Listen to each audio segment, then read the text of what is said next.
क्षीरचरा गोपीनाथ उन्नयन परिषद एक जरूरी बैठक अनुष्ठित हो पूर्वतन बैंक अधिकारी चक्रधर दास सभापतित्व में अनुष्ठित बैठक में रेमुणार बहु बुद्धिजीवी साहित्यक और विद्वान उपस्थित रही दीर्घ दिन अवहेलित अवस्था प्रसिद्ध क्षीरचरा गोपीनाथ मंदिर सामग्रिक विकास तथा पर्यटन स्थलीर मान्यता दाबी उपस्थापन करते। केंद्र सरकार भारतर विभिन्न ऐतिहासिक पीठगुड़िकर विकास सहित पर्यटन क्षेत्र मान्यता देउथुवा बेले रेमुणार प्रतिष्ठित प्रभु क्षीरचरा गोपीनाथ पीठर व्यापक भित्तिभूमिर विकास पूजा सेवा तथा परिचालनार व्यवस्था भक्तों पर यात्री निवास प्रसाद सेवन गाड़ी मोटर पार्किंग आदि विभिन्न समस्यार समाधान करने सहित उपयुक्त पदक्षेप नेबापी सरकार को निवेदन कर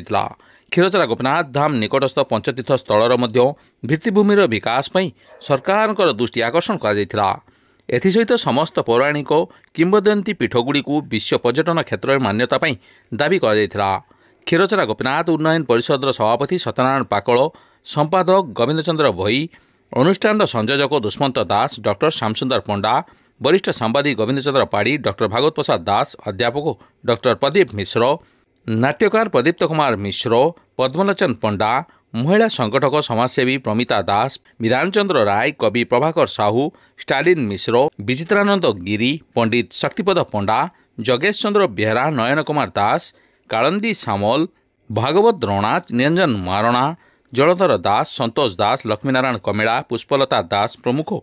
जोगदे समस्त प्रस्ताव को समर्थन जणाइवा सहित आलोचन मत देते। सभा शेष में दुष्मंत दास समस्त धन्यवाद देते।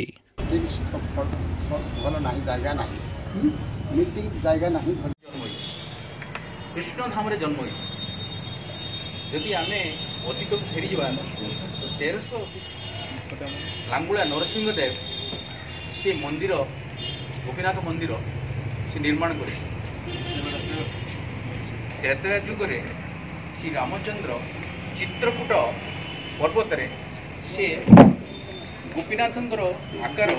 चित्र बनई माता सीता पूजा करते गोपीनाथ को